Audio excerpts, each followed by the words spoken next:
yang barusan detektif lihat tadi, itu adalah salah satu lagu yang berjudul After the Storm karya Kelly Uchis. Jadi lagu After the Storm ini karya Kelly Uchis merupakan salah satu lagu yang rilis pada tahun 2018. Yang mana lagu itu menceritakan mengenai betapa kita perlu semangat dalam menghadapi tantangan dan rintangan yang diumpamakan seperti badai. Lalu di lagu ini menceritakan pula mengenai akan berakhirnya sebuah badai dengan adanya cuaca yang cerah yang menunjukkan pada semangat dan juga cita-cita yang nantinya akan ingin kita capai. Nah, lalu saya ingin kembali kepada Criminal Case gitu ya. Bahwasannya judul lagu ini itu menginspirasi daripada Pretty Simple untuk membuat sebuah kasus yang bernama Sesudah Badai atau yang tadi dibilang After the Storm. Jadi di video kali ini saya akan bagi menjadi dua. Yang pertama mungkin saya akan menceritakan mengenai lagu ini dari sudut pandang Criminal Case dan juga mungkin dari pandangan saya sendiri. Jadi lagu After the Storm ini versi Criminal Case itu adalah salah satu lagu yang diciptakan oleh seorang musisi yang bernama Elmer Buttons.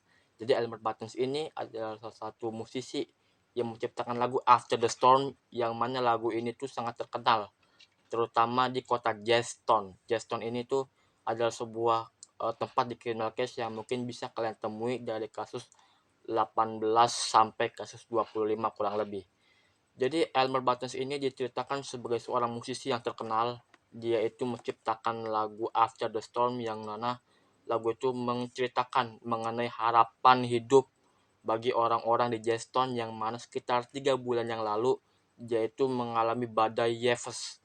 Badai Yevers itu merupakan badai yang memang bisa memporak-porandakan Jazztown sehingga dengan adanya badai itu gitu ya nantinya akan melumpuhkan berbagai ekonomi, lalu mungkin pariwisata yang ada di Jazztown. Sehingga Elmer Buttons ini berinisiatif menciptakan lagu tersebut dan kebetulan lagu itu terkenal hingga kemana-mana di seluruh Jazztown dan juga tentu menarik berbagai wisatawan sehingga diharapkan bisa membangun daripada Jazztown itu menjadi kota yang lebih baik. Lalu di satu sisi juga Elmer Buttons ini diceritakan sebagai orang yang memang terlalu ambisius terhadap karir.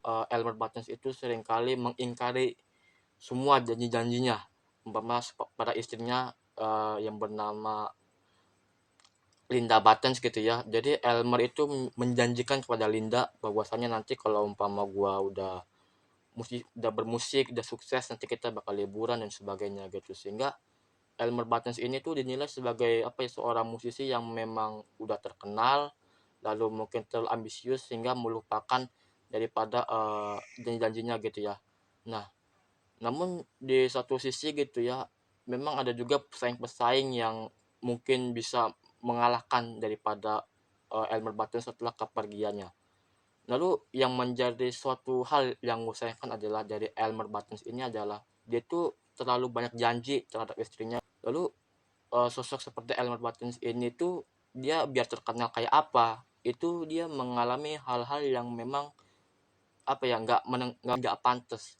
Dia tuh Elmer Buttons itu diceritakan gitu ya dari criminal case kasus 18 di Pacific Bay ini diceritakan dia itu dibunuh gitu ya sama istrinya, dia dipukul pakai saksofon lalu mungkin tubuhnya itu dipotong dengan menggunakan pemotong kalkun dan juga sampai dibikin kayak bagian tubuhnya itu dijadikan seperti nada-nada musik sehingga ditaruh di atas jalur tram gitu. Sehingga ya seperti itulah nasib Elmer Buttons yang mungkin menciptakan lagu After the Storm yang katanya itu bisa bikin semangat orang-orang Jazztown dan sebagainya. Itu kan dari segi ceritanya gitu ya. Lalu gue melihat daripada lagu ini ya sebagai salah satu referensi daripada Pretty Simple dalam membuat kasus gitu. Artinya ketika mungkin Pretty Simple membuat kasus yang mungkin terinspirasi dari mungkin lagu atau mungkin film itu memang gue mengindikasikan bahwasannya Pretty Simple itu memang lagi-lagi kekurangan ide karena bagaimanapun ya Criminal Case mungkin di waktu itu ya sekitar ini kan Pacific Bay kan tahun 2014 tuh ya.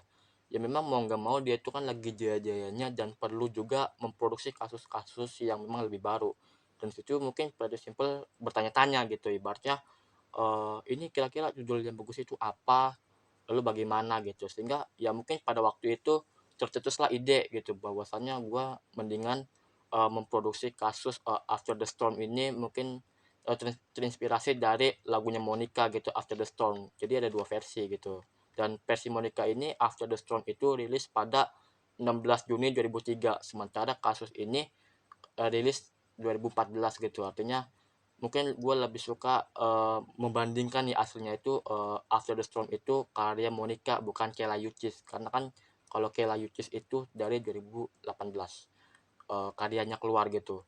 Nah lalu memang Criminal Case ini ketika memberikan sebuah judul yang sama dengan lagu itu bukan hanya After the Storm aja, tapi ada juga judul kasus di kasus terakhir di Pacific Bay, kasus ke-59, kalau itu namanya hitung mundur terakhir atau namanya tuh Final Countdown. Itu merupakan salah satu lagu yang mungkin diciptakan oleh band Europe gitu ya, yang memang pada masanya cukup terkenal banget gitu.